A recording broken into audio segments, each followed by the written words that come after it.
যদি না পারেন, গুনাহ করেন, আল্লাহর কাছে সবকিছু ধরা খেয়ে যাবেন। দুনিয়াতে ধরা না খাইলেও কার কাছে খাইবেন? আল্লাহর কাছে ধরা খেয়ে যাবেন।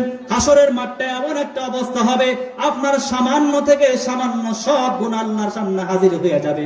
সেই দিন লুকোচুরির কোনো সুযোগ থাকবে না। নেতা ছিলেন না খেতা ছিলেন, আল্লাহর কাছে দেখার বিষয় নাই। কবি বলেন, রোজে মাহশার হার নেহা পয়দা শাওয়াদ, হামজে খুদা হার মুজরিমা রুসওয়া শাওয়াদ। রোজে মাহশার হার নেহা পয়দা শাওয়াদ, হামজে খুদা হার মুজরিমা রুসওয়া শাওয়াদ। দস্তে ওয়াফা বদে হাদ গওয়াহি আজ বয়া, দস্তে ওয়াফা বদে হাদ গওয়াহি আজ বয়া, পর পাসাদে উবা ফেশে মুস্তান। দস্তে গুয়াদ মানচুনি দুজ দিদাম, দস্তে গুয়াদ মানচুনি দুজ দিদাম, লব্ব গুয়াদ মানচুনি দুসিদাম।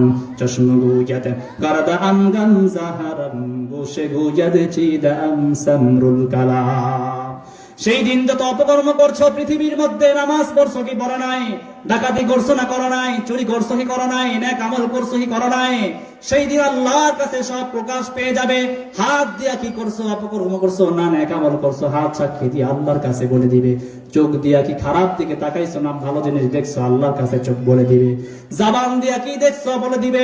ঠোঁট দিয়া কোন বেগারে নারীকে চুমা দিছো, কিস করছো, সেই দিন তোমার ঠোঁট আল্লাহর কাছে বলে দিবে যে সে অপকর্ম করছে। ঠোঁট দিয়া খারাপ ব্যবহার করছে, অন্য মহিলার প্রতি কিস করছে, চুমা দিছে, সেই দিন আল্লাহর কাছে সব প্রকাশ হয়ে যাবে।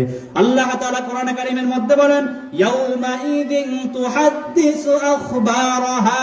যেই জমিনের মধ্যে হাঁটতেছো, যেই জমিনের মধ্যে চলতেছো, যেই জমিনের মধ্যে থাকতেছো, নেতাগিরি আর বড়াইগিরি করতেছো, মাঝে মধ্যে মাহফিলে এসে হুজুরের মাইকটা বন্ধ করার চেষ্টা করো। আল্লাহ বলেন, খবরদার, দুনিয়ার বিচার যদি বিচার না করে, দুনিয়াতে যদি বিচার না পাও, কেউ বিচার করার না থাকে, আল্লাহ বলেন আমি আছি বিচার করার মতো। সেই দিন জমিন সাক্ষী দিবে, বলবে আল্লাহ তোমার জমিনে সে গাদ্দারি